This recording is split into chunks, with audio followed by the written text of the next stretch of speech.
নমস্কার, আমি স্বামী জয়ানন্দ মহারাজ, অধ্যক্ষ রামকৃষ্ণ আশ্রম ঠাকুরবাড়ি, মেদিনীপুর, পশ্চিম মেদিনীপুর, পশ্চিমবঙ্গ।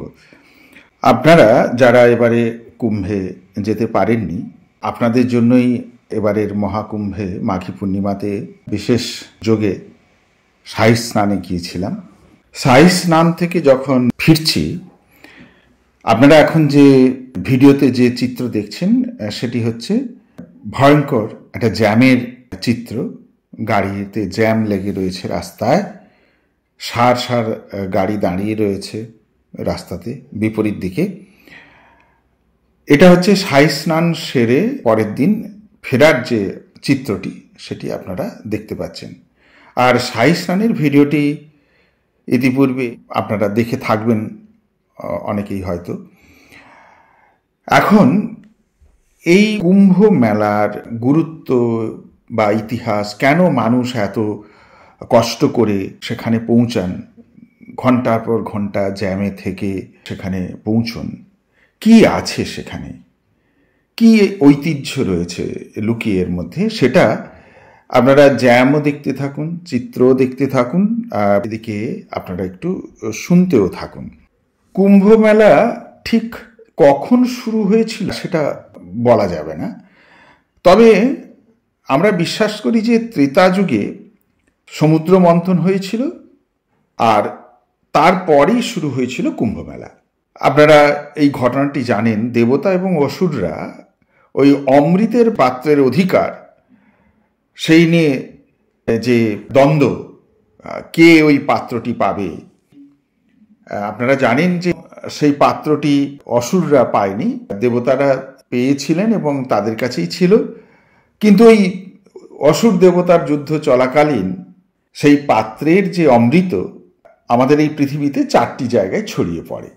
তা সমুদ্র মন্থনে দেবতা এবং অসুররা তারা একত্রিত হয়েছিলেন এবং সর্পরাজ বাসুকীকে সমুদ্র মন্থনের জন্য পর্বতের চারপাশে দড়ি হিসেবে কাজ করার জন্য অনুরোধ করা হয়েছিল। তা সেই অনুসারে বাসুকী দড়িতে পরিণত হন এবং পর্বতের চারপাশে তিনি আবদ্ধ হন, আর দেবতারা সাপের লেজ এবং অসুররা সাপের মুখ ধরে সমুদ্র মন্থন করেছিলেন।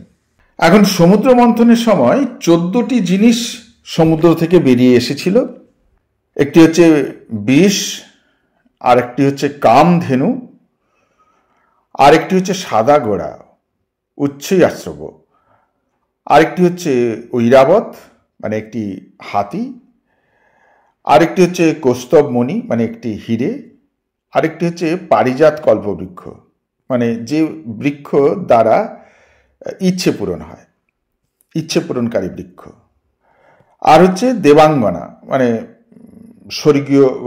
স্বর্গের যে রূপসী যারা, রম্ভা এরকম এরা, আর হচ্ছে সুর অর্থাৎ মদ, সোমকে বলা হচ্ছে চন্দ্র হিসেবে বলা হচ্ছে, আর হচ্ছে হরিধনু একটি ঐশ্বরিক ধনুক, আর একটি শঙ্খ, ধন্বন্তরী এবং অমৃত কলস বা অমৃত কুম্ভ। দেবতারা যখন এই ধন্বন্তরী অমৃত কুম্ভ ধারণ করে সমুদ্র থেকে আবির্ভূত হলেন, তখন দেবতারা ভেবেছিলেন যে যদি অমৃত পান করে অসুররা অমর হয়ে যায় তাহলে তারা পৃথিবীতে সর্বনাশ সৃষ্টি করবে। ভাবুন তো, যদি অসুররা অমর হয়ে যায় অমৃত পান করে, তাহলে কি অবস্থা হবে? তাহলে সারা পৃথিবীতে সর্বনাশের আর কি আদি অন্ত থাকবে? সর্বনাশই সর্বনাশ ঘটতে থাকবে। সেই জন্য দেবতারা ইন্দ্রের পুত্র জয়ন্তকে বললেন যে তুমি এই অমৃত কুম্ভ নিয়ে স্বর্গের দিকে ছুটে যাও। তো অমৃত কুম্ভ দখল করার জন্য দেবতা এবং অসুররা 12 দিন 12 রাত ধরে একে অপরের সঙ্গে যুদ্ধ করেন। দেবতাদের 12 দিন 12 রাত মানে আমাদের কাছে 12 বছর। তা যুদ্ধের সময় দেবতা অসুরের এই অমৃত কুম্ভ নিয়ে যুদ্ধের সময় সেটাকে 12 বার চেপে রাখা হয়েছিল। দেবতা সূর্য এটিকে রক্ষা করেছিলেন, চন্দ্র এটিকে খেয়াল রেখেছিলেন যাতে অমৃত বাষ্পীভূত না হয়ে যায়, আর বৃহস্পতি গ্রহ অর্থাৎ বৃহস্পতি গুরু তিনি অসুরদের সঙ্গে যুদ্ধ করছিলেন এবং পাত্রটিকে রক্ষা করছিলেন। এই যে গ্রহগুলো চন্দ্র, সূর্য, বৃহস্পতি, এই গ্রহগুলো এর একটি তাৎপর্য রয়েছে। পৃথিবীতে বিশেষ অবস্থান অনুসারে যখন দেবতা এবং অসুরদের এই অমৃত কলস নিয়ে যুদ্ধ চলছে, তো সেই অমৃত কুম্ভের কলস ছলকে 12টি স্থানে পড়েছিল, আর সেগুলো কুম্ভ মেলার স্থান হিসেবে বিবেচনা করা হয়। মজার ব্যাপার হলো এই 12টি স্থানের মধ্যে 8টি জায়গা হচ্ছে অন্যান্য লোকে, পৃথিবীতে নয়। পৃথিবীতে শুধুমাত্র 4টি জায়গায় এই অমৃত পড়েছিল। যেটি দেখছেন এই হচ্ছে প্রয়াগ, যেখানে কাতারে কাতারে মানুষ আসছে। এখন যে চিত্রটি দেখছেন এটি হচ্ছে মাঘী পূর্ণিমায় স্নান করার সময় কাতারে কাতারে মানুষ এই ভাসমান যে ব্রিজ দিয়ে কিভাবে আসছে, আর অপূর্ব সুন্দর দেখতে পাচ্ছেন আলোর রোশনাই। এখন যে ভিডিওটি দেখছেন এটা হচ্ছে স্নানের পরে রাতের বেলা, এটা একরকম মধ্যরাত, মাঘী পূর্ণিমার দিন মধ্যরাত্রের যে অবস্থানটা, এখনও মানুষ আসছে, স্নান করছে। তা আপনারা দেখতে থাকুন, এদিকে আমি বলতে থাকি। এটা এখন দেখছেন এটা প্রয়াগ এলাহাবাদে, যে 4টি জায়গায় এই অমৃত কলস থেকে অমৃত পড়েছিল। এলাহাবাদ, হরিদ্বার, উজ্জয়িনী এবং ত্রম্বকেশ্বর, নাসিকে। এই 4টি স্থানে গ্রহগুলির অবস্থান এবং অমৃত বিন্দু যেটা পৃথিবীতে যে তিথিতে পড়েছিল সেই তিথি একই থাকলে কুম্ভ মেলা অনুষ্ঠিত হয়। আর কুম্ভ মেলার সময় সেটা অমৃত যে কাল বা অমৃত কলাস যেটা, সেটাকে স্মরণ করা হয়। এই সময়টা একটা সার্টেন ডিউরেশন থাকে। শাস্ত্রে কুম্ভ মেলার উল্লেখ রয়েছে, নারদ পুরাণে এর উল্লেখ রয়েছে এবং কুম্ভ মেলাকে খুব ভালো বলে উল্লেখ করা হয়েছে। কুম্ভ মেলা শুরু হয়েছিল খ্রিস্টপূর্ব 3464 সালে। এটা অনেক ঐতিহাসিকবিদ এটাকে মনে করছেন তার আগেও হয়ে থাকবে, কিন্তু যতদূর পর্যন্ত ইতিহাসগতভাবে এর সত্যতা জানা যায় সেটা হচ্ছে 3464 সালে। এটি হরপ্পা এবং মহেঞ্জোদারো যে সংস্কৃতির 1000 বছর আগে থেকে প্রচলিত একটি ঐতিহ্য এই কুম্ভ মেলা। 2382 খ্রিস্টপূর্বাব্দে বিশ্বামিত্র, প্রথম বিশ্বামিত্র নয় কিন্তু, মাঘ পূর্ণিমাতে পবিত্র স্নানের কুম্ভেতে তার গুরুত্ব বর্ণনা করেছেন। 1302 খ্রিস্টপূর্বাব্দে মহর্ষি জ্যোতিষ মাঘ পূর্ণিমাতে পবিত্র স্নানের গুরুত্ব সম্পর্কে মানুষকে সচেতন করেছেন। আর চীনা পরিব্রাজক হিউয়েন সাং তার বইতে কুম্ভ মেলার কিন্তু বর্ণনা করে গেছেন। তার বইতে 629 খ্রিস্টপূর্বাব্দে তার যাত্রাকে ভারত যাত্রা হিসেবে বর্ণনা করা হয়েছে এবং সেখানে সম্রাট হর্ষবর্ধনের যে রাজ্য, সেই রাজ্যের প্রয়াগে, মানে এই যে যেখানে দেখছেন এই যে পুলিশরা সব দাঁড়িয়ে রয়েছে, এরাই সব কুম্ভটাকে নিরাপত্তা এবং সুশৃঙ্খলভাবে পরিচালনা করছে। এর মধ্যে পুলিশ আছে, সিআরপিএফ আছে এবং বিভিন্ন ইউপি পুলিশ এবং সেন্ট্রাল পুলিশ ফোর্সের তারা এই যে মধ্যরাত্রে সারাদিনের কাজকর্ম হয়ে গেছে, এখন তারা মিটিং গুলো করছে। তো যাই হোক, আমি যেহেতু রাত্রে ওখানে পুরো ছিলাম, ওটাই কভার করছিলাম, সেই জন্য এই চিত্রগুলো আপনাদের সামনে তুলে ধরতে পারছি। তা সেখানে হর্ষবর্ধনের রাজ্যের যে প্রয়াগে হিন্দু মেলার উল্লেখ কিন্তু রয়েছে, সেটা ভারত যাত্রা গ্রন্থে চীনা পরিব্রাজক হিউয়েন সাং তার বইতে, এবং সেটা মনে রাখবেন যে 629 খ্রিস্টপূর্বাব্দে। এরপরে হচ্ছে আদি শঙ্করাচার্য, জগৎগুরু আদি শঙ্করাচার্য, তিনি আমাদের এই যে কুম্ভের যে উৎসব উদযাপন, সেটা একদম ভারতীয় একটি ধর্মীয় সনাতন একটি উৎসব অনুষ্ঠান। এখানে সনাতন ধর্মের মানুষ, সাধু, সন্ন্যাসী, ভক্ত প্রত্যেকেই এখানে আসেন, অংশগ্রহণ করেন এবং শুধু একটা সম্প্রদায় নয়, নানা সম্প্রদায়ের মানুষ এই কুম্ভে যোগদান করেন। যার ফলে কুম্ভ মেলায় সাধু এবং ভক্ত উত্তরোত্তর যে বৃদ্ধি পাচ্ছে। তো এইবারের যে কুম্ভ, আপনারা সেটা নিশ্চয়ই যারা ওখানে পৌঁছাননি তারা বিভিন্ন সংবাদ মাধ্যমের নানা চিত্রের মাধ্যমে সেটা আপনারা দেখেছেন। এই মেলাতে কে আসেনি? শ্রী চৈতন্য মহাপ্রভু বাংলা থেকে এসছেন, মেলায় জৈনরা এসছেন, বৌদ্ধ, শিখ, বিভিন্ন ধর্মের মানুষ এখানে এসেছেন।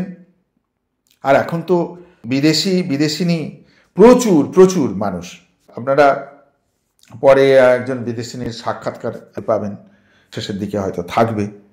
আরেকটি বিষয়, সেটি যদিও এই ত্রিবেণীর প্রয়াগরাজের জায়গাটা নয়, সেটা হচ্ছে ত্রম্বকেশ্বরের, যেখানে মূলত রামায়ণ নাগ বলি এবং ত্রিপিণ্ডি শ্রাদ্ধের মতো আচার অনুষ্ঠানের জন্য সেটা পরিচিত। কিন্তু হিন্দুরা, আমরা যারা সনাতনীরা, ত্রম্বকেশ্বরের যে একটা ঘটে যাওয়া প্রাচীন এবং বিশেষ ঘটনা সম্পর্কে আমরা কিন্তু অনেকেই জানি না। সেটা হচ্ছে রাবণ যখন সীতামাকে অপহরণ করেন, তখন প্রভু রামচন্দ্র রাবণের উপর বিজয় অর্জনের জন্য, পুণ্য সঞ্চয়ের জন্য তিনি ত্রম্বকেশ্বরের কুশাবর্তে একটি আচার অনুষ্ঠান করেছিলেন পুণ্য সঞ্চয়ের জন্য, যাতে তিনি সেই পুণ্য সঞ্চয়ের মাধ্যমে রামচন্দ্র রাবণকে পরাজিত করতে পারেন।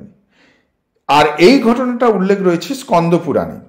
নাসিক এবং ত্রম্বকেশ্বরে বর্তমানে যেখানে চলমান সিংহস্ত পর্বের পটভূমিতে বেদমূর্তি যজুস শাস্ত্রী দীক্ষিত দৈনিক সনাতন প্রভাতের কয়েকজন প্রতিনিধিকে উপরোক্ত সেই তথ্য সেখানে যাই হোক পাওয়া যায়। আমরা সেই রাবণ কর্তৃক সীতামাতাকে যে অপহরণের পর প্রভু শ্রীরামচন্দ্র যে পঞ্চবটিতে এসেছিলেন, সেই সময় ঋষি কশ্যপ এবং বশিষ্ঠ প্রভু শ্রীরামচন্দ্রকে সিংহস্ত অনুষ্ঠান সম্পর্কে বলেছিলেন এবং শক্তিশালী রাবণের বিরুদ্ধে যুদ্ধ করার আগে এবং তার উপর বিজয় অর্জনের আগে এইটি যে করার পরামর্শ দিয়েছিলেন, ঋষিরা তাকে পরামর্শ দিয়ে বলেছিলেন যে রাবণকে পরাজিত করা কিন্তু কঠিন। রাবণ একজন মহান তপস্বী এবং ভগবান শিবের একজন একনিষ্ঠ ভক্ত। এই অনুষ্ঠান না করে তিনি কিন্তু যদি রাবণের সঙ্গে যুদ্ধে যান, তাহলে তার পক্ষে জয়লাভ করা বা বিজয় লাভ করা কঠিন হবে। প্রভু রামচন্দ্র তখন এই ত্রম্বকেশ্বরের কুশাবর্ত তীর্থে ঋষি বশিষ্ঠের নির্দেশ অনুসারে এই অনুষ্ঠানটি করেছিলেন, যার ফলে শ্রী রামচন্দ্র তার পিতা দশরথের দর্শন করতে পারতেন এবং এই অনুষ্ঠানের মাধ্যমে সঞ্চিত পুণ্যের মাধ্যমে তিনি যুদ্ধে রাবণকে পরাজিত করেছিলেন। তারপর থেকে সিংহস্ত অনুষ্ঠান আরও বেশি পরিচিত পেয়েছে এবং বহু লোক এটি পালন করে। এই অনুষ্ঠানটি পুণ্য সঞ্চয়ের জন্য এবং পূর্বপুরুষদের ঋণ থেকে মুক্তি পাওয়ার জন্য করা হয়। তাদের মধ্যে তিনটি গুরুত্বপূর্ণ আচার হলো গঙ্গা পূজন, তীর্থ হচ্ছে শ্রাদ্ধ এবং কুম্ভ দর্শন। এখন দেখছেন এই কুম্ভের স্নানের পর রাতে সব এই জায়গাটার যেখান দিয়ে প্রচণ্ড ভিড় ছিল স্নানের সময়, সেই এলাকাটা এখন ফাঁকা, মধ্যরাত্রি, সকলে ঘুমোচ্ছেন। আপনারা দেখুন ঠান্ডার মধ্যে কিভাবে ভক্তরা এখানে নির্দ্বিধায় স্নান শেষ করে শুয়ে আছে। যাই হোক, ওদিকে দেখতে থাকুন, আমার কথাও শুনতে থাকুন। এই যে কুম্ভ সম্পর্কে আপনারা যেটুকুন জানলেন এবং যে চিত্র দেখলেন, ক্ষুধার্ত হতে পারেন, সেজন্য খাওয়া দাওয়ার ব্যবস্থা আছে, পুজো দেওয়ারও একটু ফুলের ব্যবস্থা আছে, পুরোহিতও আপনি পাবেন এবং মানুষজন কোনো বিশৃঙ্খলা নেই, মানে খুব সুশৃঙ্খল। আমি তো দেখলাম সমস্ত ইতিবাচক, খুবই সুন্দর। যেটা হয়েছে কুম্ভতে এই দিনটিতে, সেটি হচ্ছে যে মানুষ যখন কুম্ভ স্নান করে ফিরছেন, এক প্রান্তের মানুষ আর এক প্রান্তে, অর্থাৎ গঙ্গার এই পারে আছে, তারা ওই পারে কোন দিক দিয়ে যাবেন সেটা পুলিশ প্রশাসনও ঠিক গাইড করছিলেন না, মানে ঠিক দিশা দিচ্ছিলেন না আর কি, তারাও দিতে পারছিলেন না ঠিক। তাদের উপর মহল থেকে সেই নির্দেশ না এলে তারা ছাড়তেও পারছিলেন না, এক কথা বলা যেতে পারে। আবার উল্টো দিক থেকেও সেই পাশের মানুষও এই পাশে আসতে পারছিলেন না। এটা আমি চোখের সামনেই দেখেছিলাম দিনের বেলা। যেহেতু আমি পুলিশ ক্যাম্পের পুলিশদের সঙ্গে ছিলাম, তাদের সঙ্গে যেহেতু আমি কয়েকদিন ওখানে ছিলাম, তাদের সঙ্গে দিনে রাতে আমার কথা হতো। তারাও খুব আমাকে শ্রদ্ধা করতেন, রেসপেক্ট করতেন। তারা ওই কাঠটার জ্বালিয়ে বসতেন, আমাকে চেয়ার দিয়ে তাদের মধ্যে বসাতেন। তারা নানা কথা বলতেন, তাদের সুখ দুঃখ নানা কিছু শেয়ার করতেন। এবং সবচেয়ে বড় কথা হচ্ছে যে আমার বিচরণের ক্ষেত্রে কোনো বাধা তো ছিলই না, বরঞ্চ আমি যে সকল জায়গায় যেতে পারি সাধারণের সকলের ক্ষেত্রে বাধা ছিল, তারা কিন্তু আমাকে পথ করে দিয়েছিলেন আমি এই জায়গাগুলোতে যাতে পৌঁছতে পারি। যার ফলে আপনাদেরকে এই কুম্ভের ভেতরের যে চিত্র সেটা বিভিন্ন দিক থেকে বিভিন্ন প্রান্ত থেকে আপনারা দেখবেন। এই যে ভিডিওটা দেখছেন, এক সময় যখন ভাসমান ব্রিজ দিয়ে মানুষ কাতারে কাতারে আসছে, কখনো ঘাটে স্নান করছে, তো একই দিনে বিভিন্ন সময় একটা প্রান্তে প্রান্তে যে যাওয়া এত রাশ, কিন্তু তারা আমাকে কিন্তু সেইটা করে দিয়েছেন এবং তারা নিজেরা স্বতঃস্ফূর্ত থেকে। আমার ভালো লেগেছে, খুবই সুন্দর। আপনারা সেই চিত্র দেখছেন।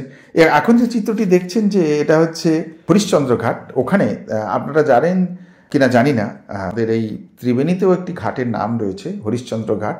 আগে এখানে শ্মশানে শবদেহ পোড়ানো হতো, এখন সেটা হয় না।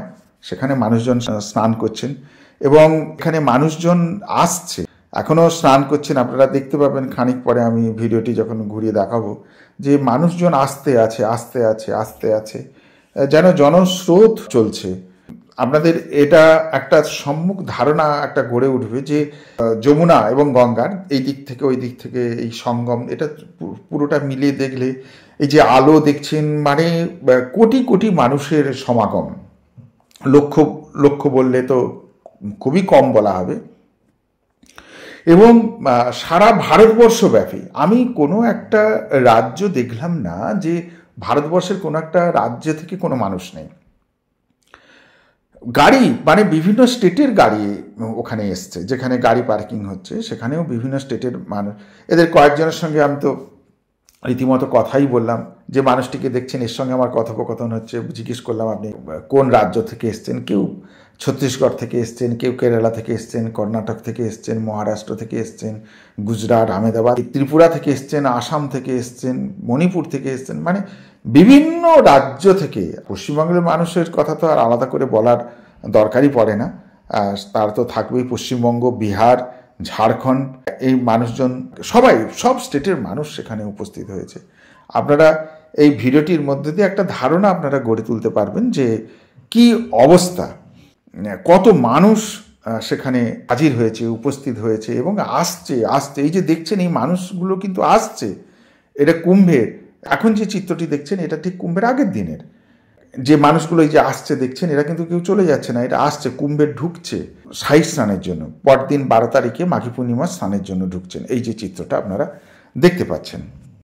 বলতে বলতে যে কথা ছেড়ে গিয়েছিলাম, যে বিষ্ণু পুরাণে সেখানে যে বর্ণনা রয়েছে, সমুদ্র মন্থনের জন্য যে মন্দার পর্বতকে বেছে নেওয়া হয়েছিল, সেটি মন্থনের দণ্ড হিসেবে ব্যবহার করা হয়েছিল এবং বাসুকী নাগকে তো বললাম দড়ি হিসেবে ব্যবহার করা হয়েছিল।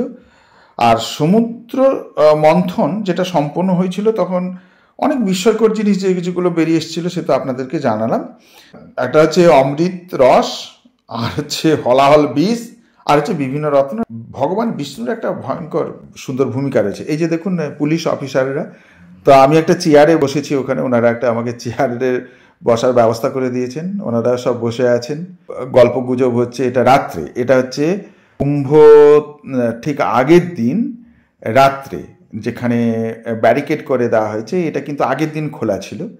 পরপর পরপর এখানে গাড়ি এসে দাঁড়াচ্ছে, মানুষজন এসে দাঁড়াচ্ছেন, খানিকক্ষণ ভাবে দেখবেন যে অ্যানাউন্সমেন্ট করছেন পুলিশ কর্মী, যাতে শৃঙ্খলা বজায় রাখে সব। তো যাই হোক, আপনারা পুলিশের ওই শৃঙ্খলা বজায় রাখার অ্যানাউন্সমেন্ট শুনে করবেন, বরঞ্চ এদিকে একটুখানি বিষ্ণু পুরাণে কি আছে শুনুন, সেটা আরও বেশি ভালো লাগবে। তা সমুদ্র মন্থন যখন হচ্ছে, তখন ভগবান বিষ্ণু হচ্ছে ওই অমৃত কুম্ভ যখন উঠে গেছে, তখন বিষ্ণু মোহিনী রূপ ধারণ করে সেখানে অবতীর্ণ হলেন। তা ভগবান বিষ্ণু দেবতা এবং অসুরদের সাথে একটা ব্যাপার হলো, প্রতারণার তো ব্যাপার অবশ্যই হলো, অমৃতের ব্যাপার তো, অমৃত কেবল দেবতার মধ্যে বিতরণ করা যাবে, অসুররা যাতে অমর না হতে পারে। তা সেই অমৃত যখন বেরিয়ে আসে, তখন বিষ্ণু বিভিন্ন স্থানে সংরক্ষণ করেন যাতে সেটা সুরক্ষিত থাকে। দেবতা এবং অসুরদের মধ্যে অমৃতের পাত্র নিয়ে লড়াই শুরু হয়েছে। তো আগেই তো বললাম এই 4টি স্থানে পড়েছে, আর এদিকেও লড়াই শুরু হয়ে গেছে পুলিশের সঙ্গে। এই দেখুন একজন একটুখানি দাদাগিরি করছে, চিৎকার, কীরকম ইউপি পুলিশ ঠান্ডা মাথায় সেটা ট্যাকেল করছেন। তো ইনি, এবং আপনারা শুনলে আশ্চর্য হবেন, আমি তো ওখানে ছিলাম, পুলিশ অফিসাররা বলছেন তারা ডিউটি দিয়েছে, আর একটা শিফটের ডিউটি শুরু হবে। এরাই নিজেদেরকে এতটাই ডিসিপ্লিন, আমি যেহেতু নিজে ওখানে ছিলাম প্রত্যক্ষ করেছি, যাদের ডিউটি শেষ হয়ে গেছে তারা মোটরসাইকেল করে ওপারে যাবে, তো তাদেরকে পর্যন্ত যেতে দেওয়া হচ্ছে না। এটা কিন্তু আমার ভীষণ ভালো লেগেছে যে যে পুলিশ অফিসাররা তারা নিজেরাই খোদ ওই ডিপার্টমেন্টের, তারা বলছেন আমি ওখানে ওপাশে না পৌঁছতে পারলে আমি কয়েক ঘন্টা পরে এসে আমি ডিউটিটা দেবো কি করে, এই পোশাক পরিচ্ছদ ছাড়তে হবে, আমাকে একটু খেতে হবে, বিশ্রাম করতে হবে, যে সেই পুলিশ কর্মীদের কিন্তু মোটরসাইকেল নিয়ে ওপারে যেতে দেওয়া হচ্ছে না। তারকে বলছে ঠিক আছে যাওয়া দরকার নেই, এই তাঁবুতে যাও, ফ্রেশ হয়ে নাও। আমি তার প্রত্যক্ষ সাক্ষী। কি অদ্ভুত! পুলিশ অফিসাররা, পুলিশ কর্মীরাই তাদেরই নিজেদের কর্মীদেরকে কিন্তু বাইকে নিয়ে ওপারে কিন্তু যেতে দিচ্ছে না। এটা আমি নিজে ওখানে প্রত্যক্ষ করেছি। তা যাক, আমার ভালো লেগেছে। এই রকম ডিসিপ্লিন থাকাটা খুবই দরকার। তা সমুদ্র মন্থনে ভগবান শিবের প্রধান ভূমিকা তো ছিল, সে কথা আর বলার অপেক্ষা রাখে না। ইন্দ্রেরও ভূমিকা ছিল। শিব তো নীলকণ্ঠ হয়েছিলেন, আপনারা জানেন। ভগবান ইন্দ্র এই যুদ্ধে যে দেবতাদের নেতৃত্ব দিয়েছিলেন এই অসুরদের সঙ্গে যুদ্ধে, এবং ইন্দ্রদেবও যে এই অমৃত কলস সংরক্ষণে গুরুত্বপূর্ণ ভূমিকা পালন করেছিল, সে তো আপনারা জানেন। আর ব্রহ্মা সমুদ্র মন্থনের সময় যে ব্রহ্মাণ্ডের স্রষ্টা ভগবান ব্রহ্মা অমৃত সৃষ্টিতে যিনি জড়িত ছিলেন, ব্রহ্মা সেই মন্থনের প্রক্রিয়ায় প্রয়োজনীয় নির্দেশনামা দিয়েছিলেন এবং সৃষ্টির সৃজনশীল শক্তি তিনি বজায় রেখেছিলেন। কচ্ছপ এবং কুর্মা, ভগবান বিষ্ণু হচ্ছে কচ্ছপ রূপে অর্থাৎ কুর্ম রূপে অবতীর্ণ হয়ে মন্থন পর্বত অর্থাৎ মন্দার পর্বত তার পিঠে ধারণ করেছিলেন যাতে এটি ডুবে না যায়, আর তার উপরই এই মন্থন স্থিতিশীল একটা ভিত্তি স্থাপন করে সেই মন্থন প্রক্রিয়া কিন্তু সুসম্পন্ন হয়েছিল। তো যাই হোক, আপনারা এই ব্যাপারগুলো একটুখানি জানলেন। এই কুম্ভ মেলার ইতিহাসের প্রেক্ষাপট আমরা গুপ্ত সাম্রাজ্যের সময় সেই প্রায় 4র্থ এবং 6ষ্ঠ শতাব্দী, যেটা কুম্ভ মেলা ব্যাপকভাবে সে সময় আয়োজন হয়েছিল, সে সময় কুম্ভ মেলা সুশৃঙ্খলভাবে আয়োজন করা হতো এবং সেখানেও এই সনাতন ধর্মের বিভিন্ন কর্মকাণ্ড আয়োজন এসবগুলো হতো। আর এখন যে দেখছেন কুম্ভর কিন্তু এরা ফিরছে, কুম্ভ স্নান হয়ে গেছে, 12 তারিখ বিকালে তারা কিন্তু কুম্ভ স্নান করে ফিরছে। আপনারা কিন্তু সবটা দেখতে আছেন, আর এদিকে আমার কথাও শুনতে আছেন।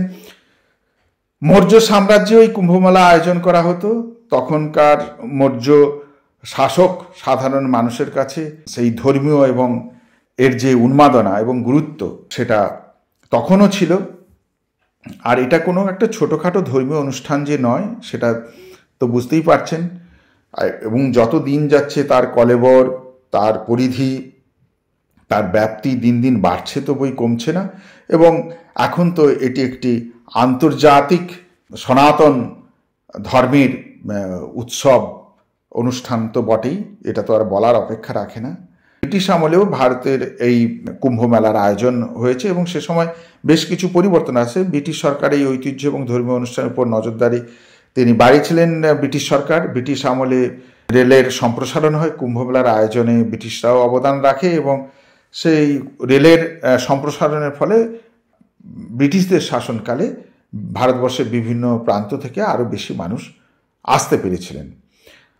আর এখনকার কুম্ভ মেলা বুঝতেই পারছেন, এখন তো ট্রেন বন্ধ করতে হচ্ছে, এত চাপ, আর রাস্তাতে তো ট্রাফিক নিয়ন্ত্রণ করতে হচ্ছে, এত চাপ, ওখানে পৌঁছানোটাই খুব দুষ্কর হয়ে যাচ্ছে। আর 16শ শতকে, এটা বলে রাখা ভালো, মুঘল সম্রাট আকবর দিল্লির সিংহাসনে তিনি বসে অমুসলিমদের উপর এই জিজিয়া কর বাতিল করেছিলেন, তবে কুম্ভ মেলার উপরে কিন্তু তিনি কর আরোপ করেছিলেন।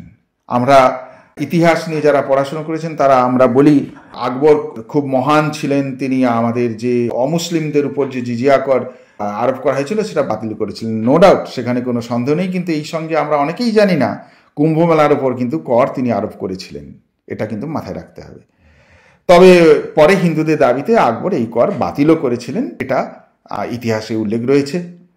আর মাঘ মেলার যে তীর্থযাত্রী পুরোহিত এরা সব, এদেরকে মুঘল সম্রাট আকবর তখন প্রায় 250 বিঘা জমি দিয়েছিলেন। আকবরের পরে 1822 সালে ভারতের ব্রিটিশ সরকার কুম্ভ মেলায় আগত সকলের কাছ থেকে কিন্তু কর আদায় করত। কর হিসেবে প্রতিটি তীর্থযাত্রীর কাছ থেকে তখনকার দিনে 1 টাকা 25 পয়সা ভাড়া নেওয়া হতো কর হিসেবে, তীর্থকর হিসেবে। তো যার ফলে সেই সময় ব্রিটিশ শাসনাধীন ভারতবর্ষে 1 টাকা 25 পয়সা মানে একটা ভয়ঙ্কর পরিমাণ টাকা। সেই সময় সকলে দিতে পারতেন না। ওই টাকাটা জারি করার ফলে সেই সময় কুম্ভমেলায় ভিড় হতো না, সেখানে পুরো ফাঁকা। ব্রিটিশ আমলে আপনি চিন্তা করুন 1 টাকা 25 পয়সার মূল্য কতখানি। তো এই হচ্ছে ঐতিহাসিক বিষয়। আর হচ্ছে জ্যোতিষের দৃষ্টিকোণ থেকে, ধর্মীয় দৃষ্টিকোণ থেকে শাস্ত্রের গণনার উপর নির্ভর করে যে কুম্ভমেলার সময় এবং তার যে কতটা সময় ধরে হবে, এই গ্রহগুলির অবস্থানের উপর নির্ভর করে এই মেলাটি স্থান তো নির্বাচিত হয়ে থাকে, শুধুমাত্র সময় কত সময় হবে এবং কোন তারিখ থেকে কত তারিখ হবে, কোন তারিখ থেকে হবে, সেটা হচ্ছে আমাদের জ্যোতিষ শাস্ত্রের গণনার উপর নির্ভর করে হয়ে থাকে। এর বিশেষ হচ্ছে গ্রহ নক্ষত্র রাশিচক্রের এই অবস্থান দ্বারাই নির্ধারিত হয়ে থাকে। তো এই জ্যোতিষশাস্ত্র নিয়ে যারা গবেষণা করেন তারা এই ব্যাপারটা অঙ্ক করে হিসেব করে তারা নির্ধারণ করে থাকেন। তো তার উপরেই আমাদের এই সূর্য মকর রাশিতে যখন প্রবেশ করে তখন মকর সংক্রান্তির সময় কুম্ভমেলার আয়োজন করা হয়। আর এই সময় সূর্যের অবস্থান বিশেষভাবে পবিত্র এবং উপকারী বলে ধরা হয়। আর হচ্ছে মাঘ মাসে, বিশেষ করে এই মাঘ পূর্ণিমায় কুম্ভমেলার আয়োজন করা হয়। এই কারণে এই সময়টিকে নক্ষত্র পুঞ্জ বা গ্রহ যে অবস্থান অনুসারে বিশেষভাবে শুভ বলে মনে করা হয়। তো সেই জ্যোতিষশাস্ত্রের দৃষ্টিকোণ থেকে কুম্ভমেলার যে 4টি স্থান আপনাদের বললাম, প্রয়াগরাজ, হরিদ্বার, নাসিক এবং উজ্জয়িনী, এই 4টি স্থানে আমাদের কুম্ভ হয়ে আসছে। আর কুম্ভমেলায় একটা কথা যে মানুষ কেন এত যায়, তো মানুষের বিশ্বাস যে সেখানে পাপ মুক্তি, আত্মার পবিত্রতা, এইসবগুলো, আমি গেলে নদীতে এই যোগে স্নান করলে আমার সব পাপ ধুয়ে মুছে যাবে, মোক্ষ লাভ হবে, এই বিশ্বাস মানুষের রয়েছে। আর সেই বিশ্বাসে তারা যায়। আর আপনারা দেখছেন এই যে কুম্ভের স্নান হয়ে গেছে, এখন কুম্ভ স্নানের পরে মানুষ সব ফিরে যাচ্ছে, কাতারে কাতারে মানুষ আপনারা দেখতে পাচ্ছেন। এ প্রান্তের, অর্থাৎ এটা হচ্ছে আরেল ঘাট, আরেল ঘাটের দিক থেকে ঠিক তার বিপরীত দিকে মানুষ ফিরে যাচ্ছেন। যে চিত্রটা আপনারা এখন দেখছেন, স্নান হয়ে গেছে সব, এই স্নানের জায়গাটা ফাঁকা। তো আমি বিভিন্ন জায়গা থেকে একই দিনে বিভিন্ন প্রান্ত থেকে আপনাদের এই ছবিগুলো দিচ্ছি, আপনাদের এটা ভালো লাগবে। তা কুম্ভমেলার যে এই যে মানুষ আসে, তারা মনে করেন যে তাদের জীবনের উন্নতির পথ প্রশস্ত হবে, তারা পুণ্য অর্জন করবেন, এইসব ভাবনা থেকেই আসেন কাতারে কাতারে মানুষ। আর যেখানে বহু ভক্তের ভিড়, বহু সাধুর ভিড়, সেখানে ঈশ্বর না এসে পারেন না, ভগবান না এসে পারেন না। তো আমি বিশ্বাস করি, যেহেতু আমি রামকৃষ্ণ, মা শারদা, স্বামী বিবেকানন্দের ভাবাশ্রয়ী, ঠাকুর নিজে বলছেন যেখানে তার পূজা অর্চনা হয়, বহু ভক্তের সমাগম হয়, সেখানে তিনি না উপস্থিত হয়ে পারেন না। আর যেখানে লক্ষ লক্ষ সাধু, কোটি কোটি ভক্ত উপস্থিত, সেখানে ব্রহ্মা, বিষ্ণু, মহেশ্বর, শিব, কালী, দুর্গা, সরস্বতী, লক্ষ্মী, তারা না এসে পারেন না। আমি তো মনে করি, কে কি মনে করে আমি জানি না, আমি মনে করি এখানে তাদের সমাবেশ ঘটে, তারা অবস্থান করেন। আর কুম্ভমেলা ভারতের তো এখন বিশ্বজুড়ে কোটি কোটি ভক্তকে একত্রিত করেছে, সেটা প্রমাণিত হয়ে গেছে, নতুন করে আর সেটা প্রমাণ করার জায়গায় নেই। আমি বিশ্বাস করি যে সনাতনী ভক্তদেরকে এই মহাকুম্ভ তাদেরকে আগামী দিনে সঠিক পথে চলতে যে অনুপ্রাণিত করবে, সে বিষয়ে আমি নিশ্চিত। Hello, my name is Claudia. Now I'm 11th time in India. I love India very 11 much. times? Yes. And now I have the chance to join the Kumbh Mela and I'm very happy. Why? Because it's an extraordinary event. You are not a Hindu. What do you feel? I'm following some teachings, for example, teaching of Sri Sri. Teaching of? Sri Sri. Sri Sri. Yes. Sri Sri Ravi Shankar, you know him? Oh yeah. Okay. And he was sometimes talking about visiting Kumbh if it's possible. And that's what I try. That's what I do now. Do you know about Swami Vivekananda? Swami Shivananda in... No. Swami Vivekananda, But who he- is the disciple of Bhagavan Sri Ramakrishna, Holy God Okay. Sri Ramakrishna. No. Know about him? I heard about. So you will tell me? May suggest you. Sorry? I may suggest you. Okay. So many literatures, so many English books of Swami Vivekananda, complete works of Swami Vivekananda. You may read. PDF may be available in Google also.